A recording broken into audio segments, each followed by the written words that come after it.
እንደሚታወቀው እንግዲህ ብዙ እህቶቻችን እርግዝና አልፈጠር ብሏቸው በየጊዜው ይለፋሉ። ለምሳሌ ከትዳር አጋራችሁ ጋር ወይም ደግሞ ከባላችሁ ጋር የምትጠቀሙት የግንኙነት አይነት ወይም ደግሞ ሴክሹዋል ፖዚሽን የምንለው ስፔሲፊክ የሆነ ሴክሹዋል ፖዚሽን ቶሎ ለማርገዝ የሚረዳ አለ ወይስ የለም? አንዲት ሴት በግንኙነት ሰዓት የእርካታ ጥግ ወይም ደግሞ ኦርጋዝም የምንለው ነገር መድረሷ እርግዝና ቶሎ እንዲፈጠር ያደርጋል ወይስ አያደርግም? ከግንኙነት በኋላ ከ15 እስከ 30 ደቂቃ በጀርባችሁ ትራስ አድርጋችሁ እግራችሁን ወደ ላይ ከፍ አድርጋችሁ መቆየታችሁና ቶሎ ከግንኙነት በኋላ ሽንት አለመሽናት እርግዝና ወዲያውኑ እንዲፈጠር ያደርጋል ወይስ አያደርግም የሚለውም በሳይንስ የተደገፈና እንግዲህ ኤቪደንስ ቤዝድ የሆነ በጣም ወሳኝ መረጃ ወደ እናንተ ላደርስ በድጋሚ ዛሬ መጥቻለሁ ማለት ነው። ሰላም እንዴት ናችሁ? ወርቁ እባላለሁ። እንኳን ወደ ወርቁ ሚዲያ ዩቲዩብ ቻናል በሰላም መጣችሁ። ሰብስክራይብ ያላደርጋችሁ ቤተሰቦች ሰብስክራይብ አድርጉ። ለብዙ እናቶች እንዲደርስልኝ ቪዲዮ ላይክ አድርጋችሁ ጀምሩት። ምክንያቱም አልጎሪዝሙን ይረዳዋል ላይክ ስታደርጉት ማለት ነው። ጥያቄ የሚፈጥርባችሁ ማንኛውም ጥያቄ ካለ በነገራችን ላይ ኮሜንት ሴክሽን ላይ ያስቀምጡልኝ። እያንዳንዱን ሰው ነው መልሰው ማለት ነው። አሁን ጊዜያችሁን ሳልሻማ ወደ ቪዲዮ ሂጃለሁ። እሺ ቤተሰቦች እንግዲህ ተምኔሉ ላይ እንዳያችሁትና ርዕሱን እንዳያችሁት እንግዲህ ዛሬ በጣም ወሳኝ ነገር ነው የምናወራው። ነገር ግን በየትኛው ሴክሹዋል ፖዚሽን ወይ ደግሞ አቅጣጫ ግንኙነት እናድርግ የሚመከረው የትኛው ነው? ፕላስ ደግሞ ከ10 እስከ 30 ደቂቃ ከግንኙነት በኋላ እረፍት ማድረግ አለብን ወይስ የለብንም? ከግንኙነት በኋላ ሽንት መሽናት አለብን መታጠብ አለብን ወይስ እንዴት ነው? ከእርግዝና ጋር የሚያገናኛቸው ነገሮች ምንድን ናቸው የሚሉትን ትንሽ ቆይቼ እነግራችኋለሁ። ከዛ በፊት ግን በጣም ወሳኝና ጠቃሚ የሆነ ነገር ማውራት አለብን በነገራችን ላይ ማለት ነው። ሁላችሁም እንግዲህ ለማርገዝ በጣም እየሞከራችሁ ያላችሁ እናቶች ማለት ነው ማወቅ ያለባችሁ ነገር አለ። ምንድነው እሱ? እንግዲህ ከትዳር አጋራችሁ ጋር ወይም ከባለቤታችሁ ጋር ግንኙነት በምታደርጉበት ሰዓት መቼ ነው ግንኙነት እያደረኩ ያለ? ጊዜው መቼ ነው? ወሳኙ ጊዜ እርግዝና የሚፈጠርበት ጊዜ መቼ ነው የሚለውን እንግዲህ በትኩረት ማወቅ መቻል አለባችሁ። ፈርታይል ዊንዶ ፔሪየድ እንለዋለን በእንግሊዝኛ። ምንድነው? ኦቭሌሽን ታይም አካባቢ ነው እንግዲህ አንድ የበለጸገ እንቁላል ወይም ማቹር ኤግ የምንለው ከእንቁልጤ ከሁለቱም እንቁልጤ ሊሆን ይችላል እንግዲህ የበለጸጉ እንቁላሎች ወጥተው በፈሎፒያን ቲዩብ ወይም ደግሞ በማህፀን ቱቦ አድርገው ወደ ማህፀን ሲለቀቁ ኦቭሌሽን የምንለው ያነ ነው አይደለ? ብዙ ጊዜ ደጋግሜ ተናግሬዋለሁ። እነዚህ እንቁላሎች ሲለቀቁ እንግዲህ የወንድ የዘር ፈሳሽ ሲያገኙና ማህፀን ላይ ሲገናኙ የወንድ የዘር ፈሳሹና ያቺ እንቁላል ሲገናኙ ከዛ እንቁላሉ በስፐርሙ ይሰበርና ከዛ ጽንስ ይፈጠራል ማለት ነው። ነገር ግን በዛሬው ቶፒክ እንግዲህ ላነሳው የፈለኩት ነገር ምንድነው? ይህ ፈርታይል ዊንዶ ፒሪየዱ መቼ ነው የሚለውን ወሳኝ ነገር ማወቅ መቻል አለባችሁ ሁላችሁም እናቶች ወንዶችም ቢሆን ማለት ነው። እንግዲህ ይህን ነገር ምንም ማወሳሰብ አያስፈልግም። በነገራችን ላይ አስተውላችሁ ካዳመጣችሁኝ በጣም ቀላል ነው። እንግዲህ አንዲት እናት ይህን ፈርታይል ዊንዶ ፒሪየድ የሚባለውን ነገር ለማወቅ ምን ማወቅ መቻል አለባት መሰላችሁ? ፔሪዷ በየስንት ጊዜው እየተመላለሰ እንደሚመጣ።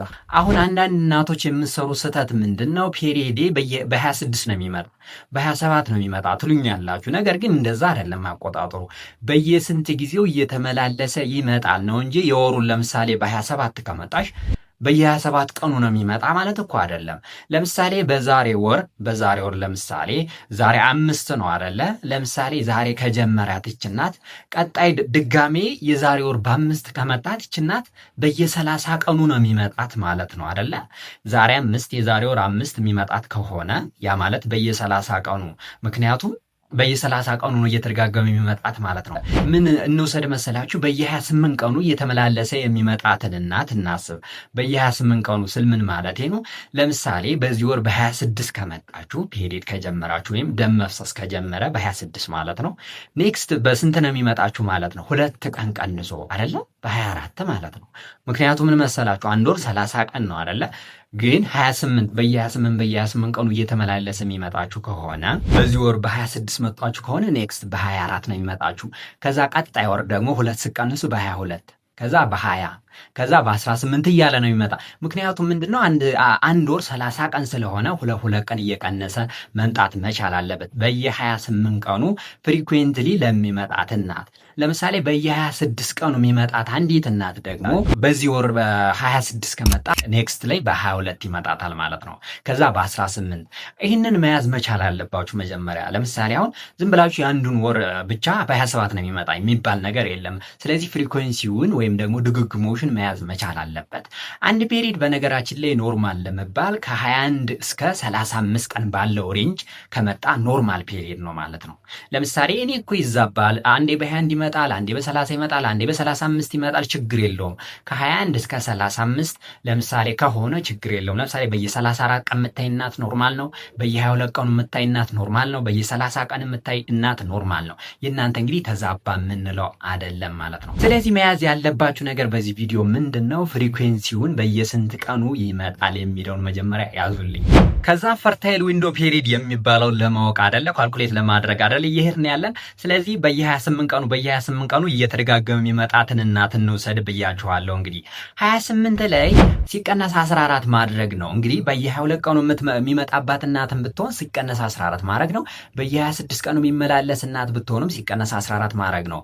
መጨረሻው 14 ስለሆነ ማለት ነው 14 መቀነስ። ስለዚህ ከ28 ሲቀነስ 14 ስናደርግ 14ኛው ቀን ላይ ኦቭሌሽን ታይም ተብሎ ይታሰባል ማለት ነው።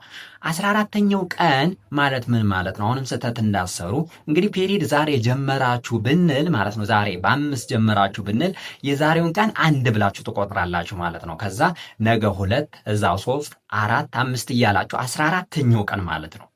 14ኛው ቀን ኦቭሌሽን ታይም ማለት ነው። እንግዲህ ይህችን ያዙልን። ከዛ በኋላ 14ኛው ቀን ብዙ ጊዜ በ28 የሚመላለስባቸው እናቶች እንግዲህ 14ኛው ቀን ኦቭሌሽን ወይም ደግሞ ይህ ውጻት የምንለው ቀን ነው ተብሎ ይታሰባል። ነገር ግን እንግዲህ አንዲት እናት በ14ኛው ቀን ብዙ ጊዜ ላታይ ትችላለች ማለት የተወሰነ የመዛባት አይነት ነገር ሊኖር ይችላል። ስለዚህ ምን ታረጋላችሁ መሰላችሁ? ከ14ኛው ቀን ፕላስ ኦር ማይነስ 2 ታረጋላችሁ። ፕላስ ኦር ማይነስ 2 ማለት ምን ማለት ነው?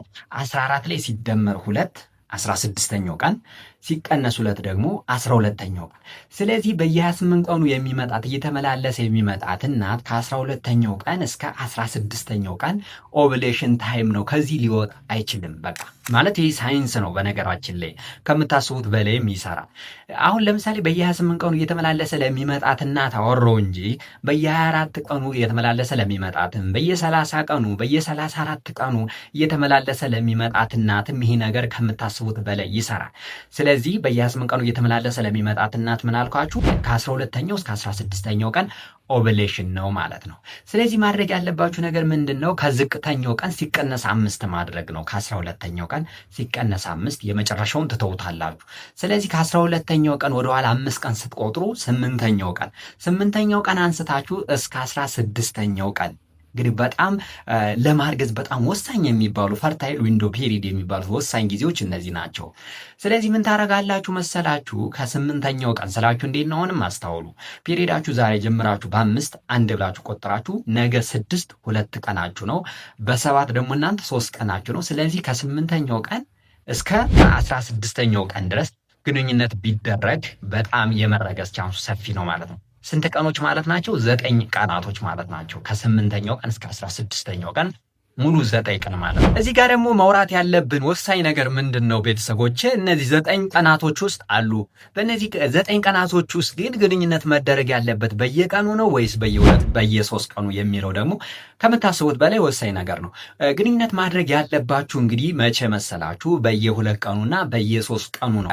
በየቀኑ ማድረግ የለባችሁም። ሪከመንድ አይደረግም፣ ሳይንሱም አይፈቅድም። ምክንያቱም ምን መሰላችሁ? እንግዲህ የወንድ የዘር ፈሳሽ እንግዲህ ግንኙነት በሚደረግበት ሰዓት በየቀኑ ማለት ነው እንግዲህ ኳሊቲው ይቀንሳል፣ መጠኑ ይቀንሳል፣ ሸፑ ይሄ እንቅስቃሴው እንግዲህ እንዳጠቃላይ ይቀንሳል። ስለዚህ ረፍት እያደረገ በየ2 በየ3 ቀኑ የሚያደርግ ከሆነ እንግዲህ በጣም ኢፌክቲቭሊ ቶሎ ትጸንሳላችሁ ማለት ነው። እንግዲህ እንደሚታወቀው የወንድ የዘር ፈሳሽ ወደ ሴት ልጅ ማህፀን ከገባ በኋላ ማክሲመም እስከ 5 ቀን ይቆያል አይደለ? 5 ቀን ይቆያል ግን እያልኳችሁ አይደለም። ለምሳሌ 4 ቀን ሊቆይ ይችላል፣ 3 ቀን ሊቆይ ይችላል ሳይሞት ማለት ነው። እስከ 5 ቀን ማክሲመም ሊቆይ ይችላል።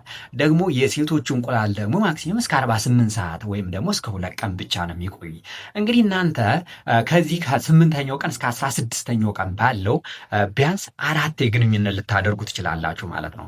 ስለዚህ የመጸነስ ቻንሱ በጣም ከፍተኛ ነው ማለት ነው ከምታስቡት በላይ። ስለዚህ በየቀኑ ሪከመንድ አይደረግም፣ በየቀኑ እንዳታደርጉ ማለት። ሌላው ከዚህ ጋር ተያይዞ የሚነሳ ነገር ምንድነው? አንዲት እናት ከባሏ ጋር ግንኙነት ካደረገች በኋላ እንግዲህ ወዲያው ተነስታ ሽንት ብትሸና ምን ችግር አለው ማለት አንዳንዶች እንግዲህ ምን ይላሉ? ሽንት ቶሎ እንዳሸኑ እርግዝና እንዲፈጠር ከፈለጋችሁ፣ ምክንያቱም የወንድ የዘር ፈሳሽ ወዲያውኑ አብሮ ከሽንት ጋር ወጥቶ ይሄዳል የሚባል እንግዲህ አባባል ሰምታችሁ ልታውቁ ትችላላችሁ ማለት ነው። ከሳይንስ አንጻር እኔ ሳይንስ እያወራኋችሁ ስለሆነ ማለት ነው ምንም የሚፈጥረው ነገር የለም። በነገራችን ላይ እንግዲህ ከግንኙነት በኋላ ሴት ልጅ እንግዲህ ተነስታ መታጠብ መቻልና ሽንት መሽናት አለባት። እንግዲህ ለተለያዩ ኢንፌክሽን ልትጋለጥ ስለምትችል ዩሪነሪ ትራክት ኢንፌክሽን የምንለው አለ። በመጀመሪያ ደረጃ እሱን ታስወግዳለች አንደኛ ማለት ነው ተነስታ በሸናች ቁጥርና በታጠበች ቁጥር።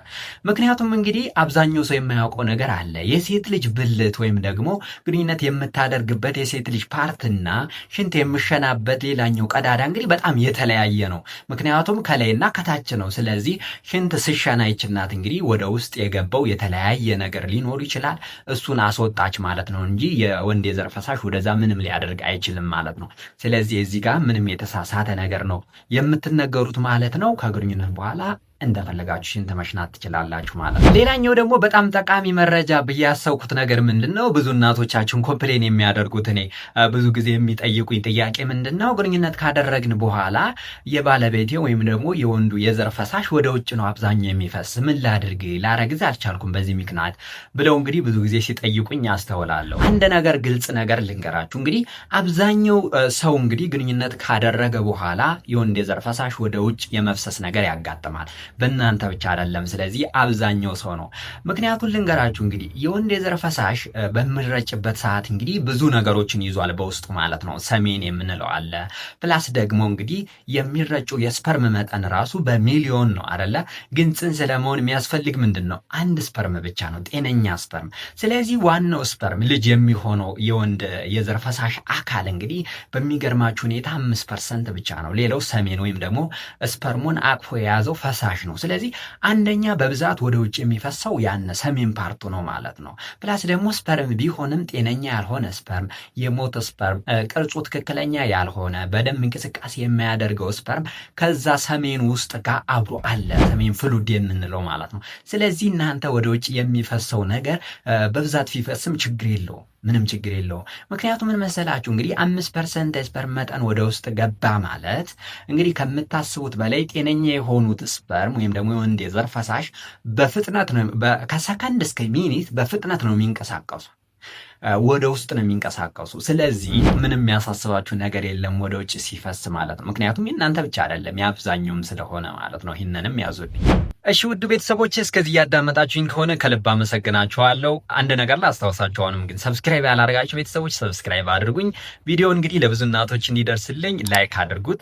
ኮሜንት ሴክሽን ላይ ደግሞ ጥያቄያችሁን አስቀምጡልኝ። የሁላችሁንም አንድ ባንድ መልሳለሁ። ወደሚቀጥለው ልሂድ። የሚቀጥለው ምንድነው? በሚገርማችሁ ሁኔታ እንዴት እናት እንግዲህ ግንኙነት ካደረገች በኋላ ጽንስ እንዲፈጠር እንግዲህ ከ15 ደቂቃ እስከ 30 ደቂቃ ከዛው ካደረገችበት ቦታ ወይም ካልጋዋ ላይ ትቀመጥ ወይም ደግሞ ከጀርባዋ ላይ ትራስ አድርጋ ይብን እግሯን ወደ ላይ አድርጋ ስለዚህ ትቀመጥ። ምክንያቱም የወንድ የዘር ፈሳሽ ወደ ውስጥ እንዲገባ የሚባል ነገርም ሰምታችሁ ልታውቁ ትችላላችሁ። ግን ምን ያክል ይሰራል እሱን ልንገራችሁ። እንግዲህ በሚገርማችሁ ሁኔታ ይሄ ነገር እንዲያው መረጃው ዝም ብሎ የተሳሳተ ነው። በሚገርማችሁ ሁኔታ እንግዲህ ወደ ላይ ብታደርጉት ወደ ታች ብታደርጉት እንግዲህ የወንድ የዘር ፈሳሽ አንዴ ወደ ብልት ከገባ በኋላ ይንቀሳቀሳል። በሚገርም ፍጥነት ነው የሚንቀሳቀስ ብያችኋለሁ። ስለዚህ ከ10 እስከ 30 ደቂቃ ወይም ከ15 እስከ 30 ደቂቃ ከዛው ላይ መቆየት አያስፈልግም። ነገር ግን ምንድነው በግንኙነት ሰዓት እንግዲህ ኢንቲሜሲ የምንለው ወይም ደግሞ አለ አይደለ ከባላችሁ ጋር ያላችሁን ፍቅር ለማጣጣም ከዛው ላይ ብትቆዩ በጣም ይመከራል እንጂ ለምሳሌ የወንድ የዘር ፈሳሽ እንዳይወጣብኝ ብላችሁ ትራስ አድርጋችሁ እግራችሁን ወደ ላይ አድርጋችሁ የሚደረግ ስራ በጣም ስህተት ነው። ምንም የሚፈጥረው ነገር የለውም። ለእርግዝና የሚያግዘን ነገር የለም። ስለዚህ ማድረግ ያለባችሁ ነገር ምንድነው? ከግንኙነት በኋላ የፈልጋችሁን ማድረግ ትችላላችሁ ማለት ነው። ሌላው ግን የምናነሳው ወሳኝ ቶፒክ ምንድነው ቤተሰቦቼ? ለምሳሌ በግንኙነት ወቅት እንግዲህ ስፔሻሊ ደግሞ በግንኙነት ሰዓት የህመም ስሜት የሚፈጥራባችሁ እህቶቻችን ፕላስ ደግሞ ከግንኙነት በኋላ ደም መፍሰስ የሚያጋጥማችሁ እንግዲህ ሉብሪካንት ወይም ደግሞ ማለስለሻ ልትጠቀሙ ትችላላችሁ በግንኙነት ወቅት። በዚህ ሰዓት እንግዲህ በማለስለሻዎቹ እንግዲህ በሐኪም የታዘዙ ፕላስ ደግሞ እንዲህ ፋርማሲዎቹ በደንብ ለእናንተ የምታውቁት ፋርማሲና የትኛው ሉብሪካንት ወይ ነው ማለስለሻ ማለት ምንድነው ምንድነው እንደ ዘር ፈሳሹን የማይጎዳ የማይገል ማለስለሻ አሉ። ስፔሻሊ አሁን የምነግራችሁ እንግዲህ ፓራቤንስ የሚባል ነገር የተጻፈ ካለባቸው እዚህ ጋር አስቀምጥላችኋለሁ። ቶታሊ መግዛት የለባችሁም ማለት ነው። መግዛት ያለባችሁ ሉብሪካንት ወይ ደግሞ ማለስለሻ የቱ ነው ካላችሁ ሃይድሮክሲል ኢታይል ሶሉሎስ የሚል ጽሑፍ ያለበት ማለስለሻ ወይም ደግሞ ሉብሪካንት መግዛት መቻል አለባችሁ። ይሄ እንግዲህ ለስፐርሙ ምቹ ሁኔታ የሚፈጠርና ስፐርሙን የማይገል ነው ማለት ነው። ስለዚህ ይህንን እየተጠቀማችሁ ግንኙነት ብታደርጉም እንግዲህ እርግዝና በቀላሉ ይፈጠርላችኋል ማለት ነው። ሌላው ግን ዛሬ የምናወራው ምንድን ነው እንግዲህ ቅድም እንደነገርኳችሁ ማለት ነው የትኛው የግንኙነት አቅጣጫ ወይም ደግሞ ሴክሹዋል ፖዚሽን የምንለው ነው እርግዝና እንዲፈጠር የሚያግዝ ቶሎ እንድናረግዝ የሚያደርገን የሚል እንግዲህ ብዙ ጊዜ የሚነሳ ጥያቄ ነው። በነገራችን ላይ እንግዲህ ሳይንሱን ስናየው እንግዲህ ይህ ስፔሲፊክ የሆነ ወይም አንድ የግንኙነት አቅጣጫ የለም። እንግዲህ አንዲት እናት ቶሎ እንድታረግዝ እንግዲህ እንደዚህ አድርጋ ግንኙነት አድርጉ ከባለቤቷ ጋር የሚል የተቀመጠ ሳይንሳዊ ወይም ኤቪደንስ የሆነ ወይም ሪሰርች የተሰራበት ነገር የለም። በሚገርማችሁ ሁኔታ እንግዲህ የእያንዳንዱ ሰው የግንኙነት አቅጣጫ ወይም ፖዚሽን ይለያያል። ስለዚህ በሚመቻችሁ መንገድ ማድረግ ነው ያለባችሁ ማለት ነው። ምክንያቱም ምንድነው ግን ሪከመንድ የሚደረገው ነው አንድ ወንድና አንድ ሴት ግንኙነት በሚያደርጉበት ሰዓት በደንብ ፐነትሬት አድርጎ ወይም የወንድ የዘር ፈሳሹ ወደ ሴቷ ብልት ከገባ በኋላ በደንብ ወደ ማህፀን ጫፍና ወደ ማህፀን እንዲገባ መደረግ አለበት። ያ ማለት ምንድነው አብዛኛው የፈሳሽ መጠን የወንድ ልጅ የዘር ፈሳሽ መጠን እንግዲህ ወደ ማህፀን ጫፍ ወይም ወደ ሰርቬክስ እና ዩትረስ ወደምንለው ተጠግቶ ከተከማቸና ከተቀመጠ እንግዲህ በቀላሉ የወንድ የዘር ፈሳሽ ተንቀሳቅሶ ያለውን እንቁላል እንግዲህ ስለሚሰብርና ስለሚያገኝ በዛ ሰዓት እርግዝና ይፈጠራል ማለት ነው። ስለዚህ ለእያንዳንዱ ሰው እንግዲህ ይህን ነው የምንለው ስፔሲፊክ የሆነ ፖዚሽን የለም። ስለዚህ በሚመቻችሁ መንገድና እናንተ በመረጣችሁት መንገድ ግንኙነት ብታደርጉ እንግዲህ ይረገዛል ማለት ነው። ግን በሚገርማችሁ ሁኔታ እንግዲህ ማስተካከል ያሉባችሁ ብዙ ነገሮች አሉ እርግዝና ቶሎ እንዲፈጠርላችሁ ማለት ነው። ብዙ ሰው የሚላችሁ ነገር